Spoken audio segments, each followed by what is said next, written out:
ଧନ୍ଦାମୂଳକ କନିଷ୍ଠ ଅଧ୍ୟାପକ ଓ ଅଧ୍ୟାପିକାମାନଙ୍କର ପ୍ରଶିକ୍ଷଣ କାର୍ଯ୍ୟକ୍ରମ ଉଦ୍ଯାପିତ। ତାରିଖ 16/7/2025 ଠାରୁ ଉଚ୍ଚ ମାଧ୍ୟମିକ ଶିକ୍ଷା ନିର୍ଦ୍ଦେଶାଳୟ ଅଧୀନରେ ଥିବା 54ଗୋଟି ସରକାରୀ ଧନ୍ଦାମୂଳକ ଉଚ୍ଚ ମାଧ୍ୟମିକ ବିଦ୍ୟାଳୟର କନିଷ୍ଠ ଅଧ୍ୟାପକ ଓ ଅଧ୍ୟାପିକାମାନଙ୍କ ପାଇଁ 4 ଦିନିଆ ଦକ୍ଷତା ବିକାଶ ପ୍ରଶିକ୍ଷଣ କାର୍ଯ୍ୟକ୍ରମ ସେଞ୍ଚୁରିଆନ ୟୁନିଭର୍ସିଟି CUTM ଜଟଣୀ ଓ ପାରଳାଖେମୁଣ୍ଡି ଠାରେ ଆୟୋଜିତ ହୋଇଥିଲା। ଏହି ପ୍ରଶିକ୍ଷଣରେ ଜଟଣୀଠାରେ 6ଗୋଟି କର୍ମବିଦ୍ୟା ଯଥା tourism and hospitality, SPEFL, CRM, insurance, OM, BFSIର ଅଧ୍ୟାପକ ଓ ଅଧ୍ୟାପିକାମାନେ ପ୍ରଶିକ୍ଷଣ ଗ୍ରହଣ କରିଥିବା ବେଳେ ପାରଳାଖେମୁଣ୍ଡିଠାରେ ହର୍ଟିକଲଚର, ସେରିକଲଚର ଓ ଇନଲ୍ୟାଣ୍ଡ ଫିସରିଜର ଅଧ୍ୟାପକ ଓ ଅଧ୍ୟାପିକାମାନେ ପ୍ରଶିକ୍ଷଣ ଗ୍ରହଣ କରିଥିଲେ।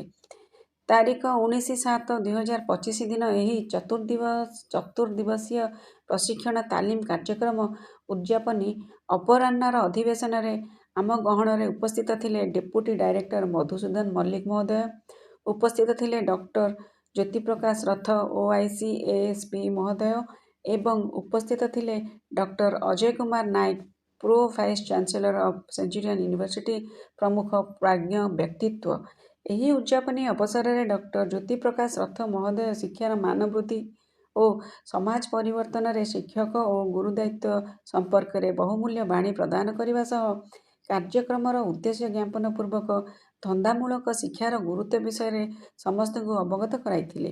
ସେହିପରି ଡକ୍ଟର ଅଜୟ କୁମାର ନାୟକ ଧନ୍ଦାମୂଳକ ଶିକ୍ଷାରେ ଦକ୍ଷତା ବିକାଶର ଭୂମିକା ବିଷୟରେ ନିଜ ମନ୍ତବ୍ୟ ପ୍ରକାଶ କରିଥିଲେ। ସର୍ବଶେଷରେ ଉଚ୍ଚ ମାଧ୍ୟମିକ ଶିକ୍ଷା ନିର୍ଦ୍ଦେଶାଳୟର ଗବେଷଣା ସହାୟିକା ଶ୍ରୀମତୀ ସ୍ମିତାରେଖା ମହାନ୍ତି ଧନ୍ୟବାଦ ଅର୍ପଣ କରିଥିଲେ। ସମୃଦ୍ଧ ଓଡ଼ିଶାରୁ ରଜତ